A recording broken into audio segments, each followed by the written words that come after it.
Hello everyone, welcome to my channel online GS by Diwakar. इस video में हम लोग बात करने वाले हैं वान रिchthofen के बारे में। फर्डिनेंड वान रिchthofen इनका पूरा नाम है। इनके बारे में हम लोग यहाँ पे देखेंगे, इनकी बुक्स को देखेंगे, इनका भूगोल में योगदान क्या रहा है और साथ ही साथ बुक्स का भी डिटेल करते हुए और इनकी विभिन्न जो पद्धतियाँ हैं उसको भी यहाँ पे देखेंगे, क्योंकि कई बार यहाँ पे प्रश्न आपका रिchthofen से पूछा जाता है। यदि इस चैनल पे आप पहली बार आ रहे हैं तो इस वीडियो को लाइक करें, सब्सक्राइब करें चैनल को और बेल आइकन को क्लिक करना मत भूलिएगा। और साथ ही साथ यदि आप जून 2020 का नेट का एग्ज़ाम देने जा रहे हैं तो आपके लिए बहुत ही महत्वपूर्ण एक अपॉर्चुनिटी है ये, क्योंकि आगामी देखिए अभी आपका बिहार का असिस्टेंट प्रोफेसर आने वाला है और यूपी का भी, हरियाणा का भी। तो जो जून का एग्ज़ाम है इसमें आपको नेट या जेआरएफ क्रैक करना है। ये आपके लिए बहुत ही महत्वपूर्ण अपॉर्चुनिटी है एक, क्योंकि जब आप यहाँ पे नेट या जेआरएफ कर लेंगे तो एक आपको एलिजिबिलिटी मिल जाएगी कि आप जो आपका असिस्टेंट प्रोफेसर का एग्ज़ाम होगा उसमें बैठने के लिए। तो इसमें देखिए आपका सेकेंड पेपर और फर्स्ट पेपर दोनों का महत्व बहुत ही महत्वपूर्ण होता है या बहुत ही ज़्यादा होता है दोनों का महत्व, क्योंकि जो आपके सेकेंड पेपर का वो महत्व ये है कि आप इसमें कितना भी अच्छा करेंगे या एवरेज ऑलमोस्ट आपका जो रहेगा 60 से 70 के बीच में आप रहेंगे। मेरिट कितनी जाती है नेट की, ऑलमोस्ट ये मान के चलिए कि एक ओवरऑल बात करें तो 90 के, या आप जनरल कैटेगरी में हैं तो ये ऑलमोस्ट इतने पे हो जाता है, यानी कि मैक्सिमम मान लीजिए 93 तक। यदि आप यहाँ पे 65 कर रहे हैं, 65 आपके राइट हो रहे हैं, तो वहाँ पे आपको कितना करना पड़ेगा, यहाँ पे 65 से आप ये घटा दीजिए, ठीक। और ये कितना हो जाएगा 8 और ये आपका 2, यानी कि आपका जो फर्स्ट पेपर है टीचिंग एप्टीट्यूड उसमें 28 राइट होने चाहिए और इतना जल्दी आसानी से सही नहीं होता है। लगभग कई लोग जो भी होंगे यदि आपके 20-25 इस तरह से सही हो रहे हैं, तो एक एवरेज की बात हम करें तो उसमें ज़्यादातर जो हमने ऑब्ज़र्व किया कि मैक्सिमम जो एवरेज वहाँ पे लोगों का होता है फर्स्ट पेपर का वो होगा आपका 20 से लेके 26 के बीच मैक्सिमम लोग यहीं पे रहते हैं। और यही आपका नेट या जेआरएफ रोकने में यही आपका सबसे ज़्यादा समस्या उत्पन्न करता है। तो इसी को ध्यान में रखते हुए हमने पेड कोर्सेज स्टार्ट किए हैं। यदि आप जो भी इंटरेस्टेड कैंडिडेट हैं तो आप यहाँ पे इस नंबर पे मैसेज करिएगा, व्हाट्सएप करिएगा, वहाँ पे आपको पूरी डिटेल अवेलेबल करा दी जाएगी। और साथ ही साथ वहाँ पे देखिए हम लोग जो कोर्स स्टार्ट किए हैं उसमें आपको वीडियो मिलेगा, पीडीएफ मिलेगा और पूरे 10 यूनिट्स पे आपको प्रैक्टिस सेट भी मिलेगा। जो प्रीवियस ईयर है उसको डिटेल्ड में वहाँ पे सॉल्व भी कराए जा रहे हैं। तो अभी जो वहाँ पे चल रहा है आपका रिसर्च एप्टीट्यूड चल रहा है उसको हम लोग बहुत डिटेल तरीके में देख रहे हैं, ठीक। सबसे ज़्यादा जो टफ़ टॉपिक आपका वही रिसर्च एप्टीट्यूड ही होता है उसमें, या आपका जो मैथ में आप आ जाएंगे, डेटा इंटरप्रिटेशन में आते हैं, वहाँ पे आपको समस्या देखने को मिलती है, ठीक।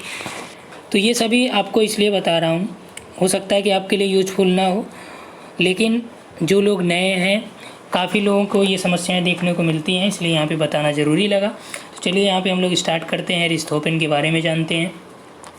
और रिchthofen भी आपका ज्योग्राफी में, चाहे आप असिस्टेंट प्रोफेसर देने जाइए, पीजीटी देने जाइए या फिर ग्रेड 1 या कोई भी भूगोल की परीक्षा हुई वहाँ पे आपका यहाँ से पूछा ही जाता है। रिchthofen हो गए, हेटनर हो गए, रैडजेल हो गए, इन 3 लोग को निश्चित तौर पे वो पूछता है, हटिंगटन को भी, ठीक। तो इस तरह से हम एक एक करके, इसके पहले हमने आपको रैडजेल के बारे में बताया डिटेल, आज हम लोग देखेंगे यहाँ पे रिchthofen के बारे में। तो रिchthofen का जो जन्म हुआ था ये आपका जर्मनी के साइलेरिया जो क्षेत्र है, साइलेसिया जो क्षेत्र है वहाँ पे हुआ था 5 मई 1833 में। इनकी जो मृत्यु हुई 1905 में हुई थी। और यहाँ से देखिए एक प्रश्न यहाँ पे ये पूछा गया था कि फ्रैंको पर्सिया जो युद्ध हुआ वो कब समाप्त हुआ था। तो जो फ्रैंको पर्सिया वार था ये 1871 में समाप्त हुआ था, प्रश्न पूछा गया था। और जर्मनी का एकीकरण इसके बाद ही हुआ। जर्मन साम्राज्य का उदय होता है और युद्ध समाप्ति पे यहाँ पे भूगोल में पठन पाठन की मांग बढ़ने लगती है। और इसी समय इनका जन्म तो पहले ही हो चुका है और अब ये 1871-72 तक ये अपनी चरम पे हैं रिस्थोपेन महोदय। और इन्होंने देश के लगभग 10 विश्वविद्यालय में, उस समय जब जर्मनी का एकीकरण हुआ तो 10 विश्वविद्यालय में लगभग भूगोल की शिक्षण चालू किए गए। और जो रिस्थोपेन महोदय थे, इनका जो मूल था वो ये जियोलॉजिस्ट थे और इन्होंने जियोमॉर्फोलॉजी में ज़्यादा इनका रुचि थी और इन्होंने इसे इस्टेब्लिश भी किया वहाँ पे। इसका संस्थापक भी इनको माना जाता है, जर्मनी का डेविस इनको कहते हैं। इन्होंने चीन की भी यात्रा की, वहाँ के कोयला मानचित्रों को बनाया, लोयस मिट्टी की रचना भी की, उसके बारे में बताया कि क्या लोयस मृदा किसे कहा जाता है। तो इन सभी के बारे में हम लोग आगे देख रहे हैं। तो ये एक महोदय ब्रुसेल्स और बर्लिन में इन्होंने जियोलॉजी, बायोलॉजी और ज्योग्राफी में शिक्षा प्राप्त की, यानी भूगोल में इन्होंने शिक्षा प्राप्त किया।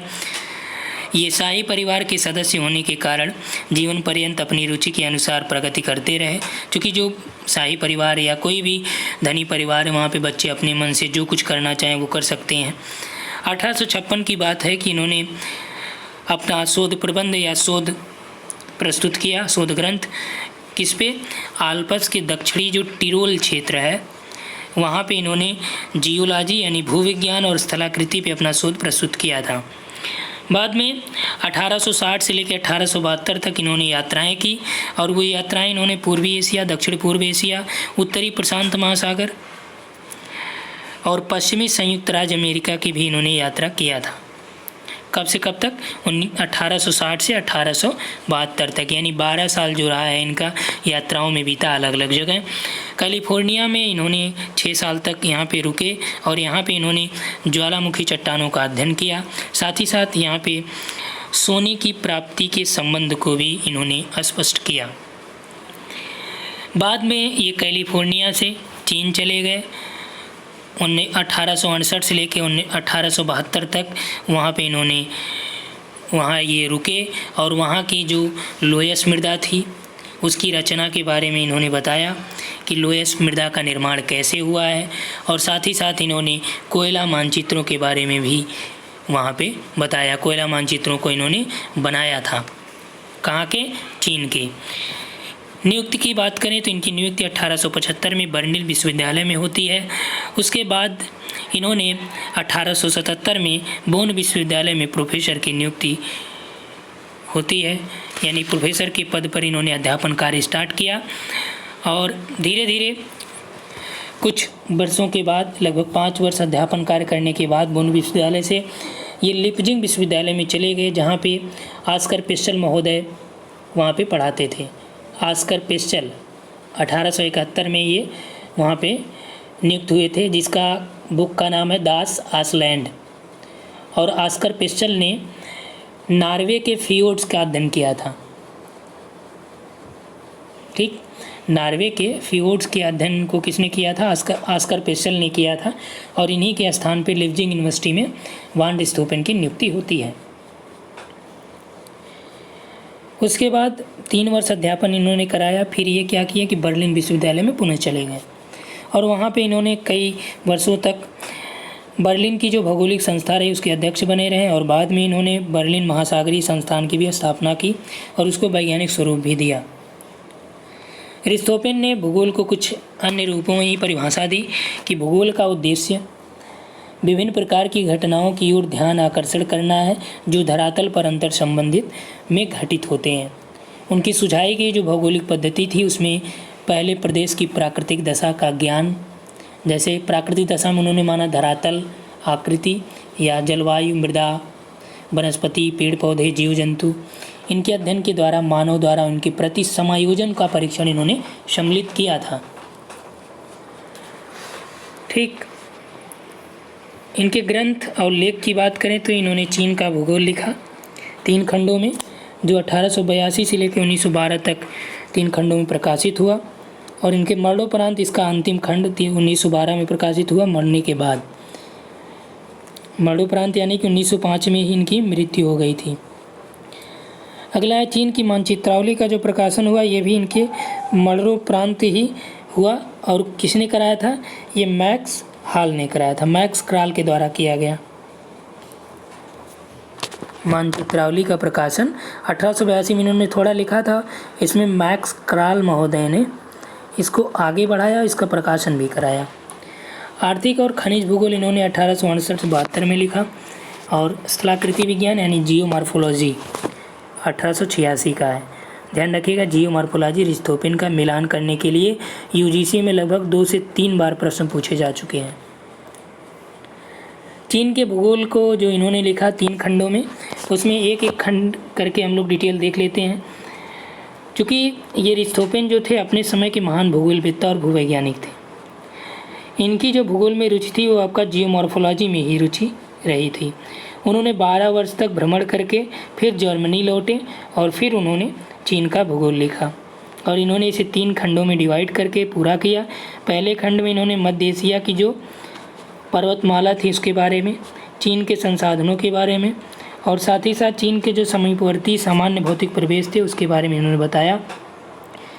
और इन्होंने ये भी बताया कि वहाँ के जो लोग हैं वो घुमक्कड़ जीवन व्यतीत करने वाले लोग हैं, उनके क्रियाकलाप और स्टेपी क्षेत्र की मृदाओं का विवरण भी इन्होंने प्रस्तुत किया।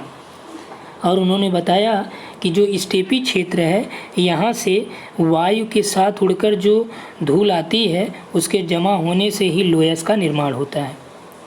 दूसरे खंड में उन्होंने बताया कि उत्तरी चीन की भौमिकी या धरातल संरचना, स्थलाकृतियाँ, मानवीय क्रियाकलाप, आर्थिक संबंध आदि की विवेचना की।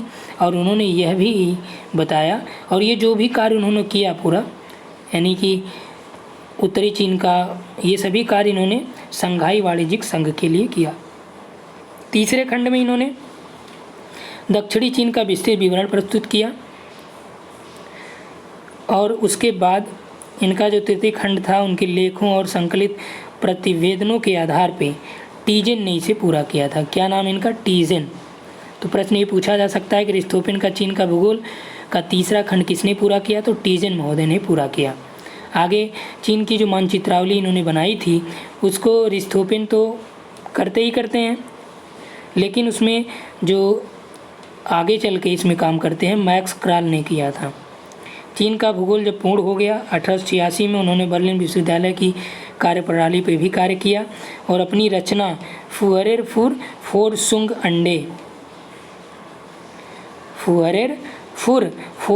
अंडे में प्रकाशित किया।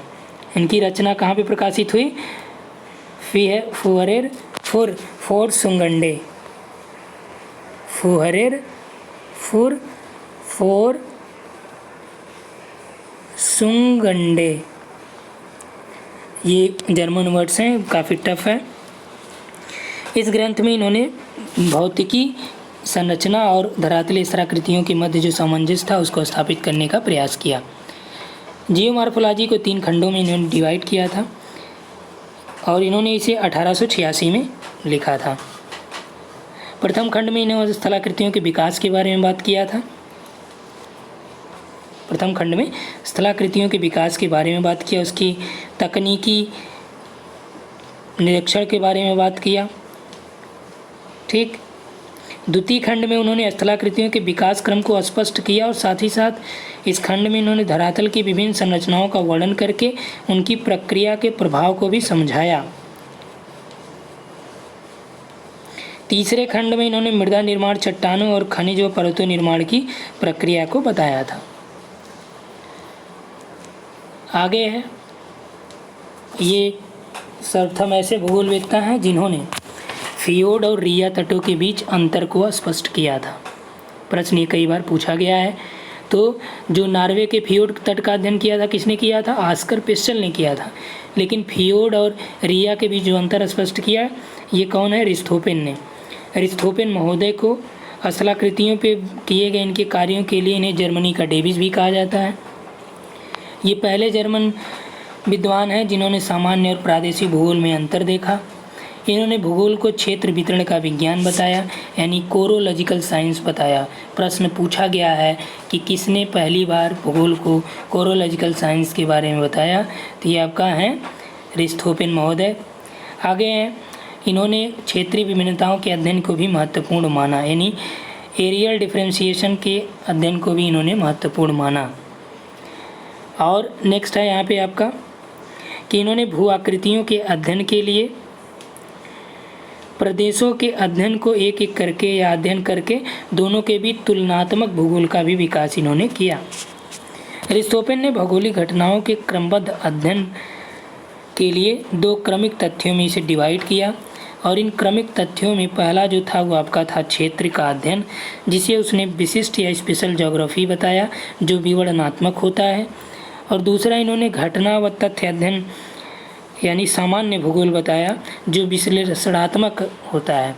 अगर ये पूछा जाए कि विशिष्ट और सामान्य भूगोल में जो अंतर स्पष्ट किया द्वैतवाद वारेनियस है, लेकिन कहीं ये दे दे कि पहली बार किसने बात किया तो अरिस्टोफेन ने क्षेत्र का अध्ययन और घटना व तथ्य के अध्ययन से संबंधित बताया।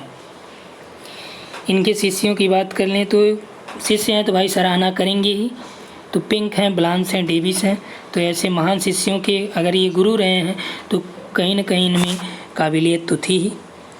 इस प्रकार से इन्हें 19वीं सदी के उत्तरार्ध में अरिस्टोफेन को एक अग्रगण्य भूगोलवेत्ता के रूप में माना जाता था।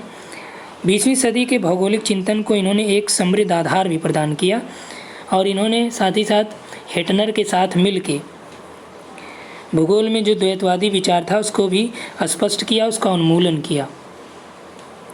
इन्होंने अपने निर्देशन में स्लूटर महोदय को, स्वान हेडन महोदय को, सुपान महोदय को, किरचॉफ को, फ्रेडरिक ब्रांड को और पिंक को प्रशिक्षण प्रदान किया, यानी भूगोल के दर्शन में इन्होंने प्रशिक्षित किया इन दोनों को।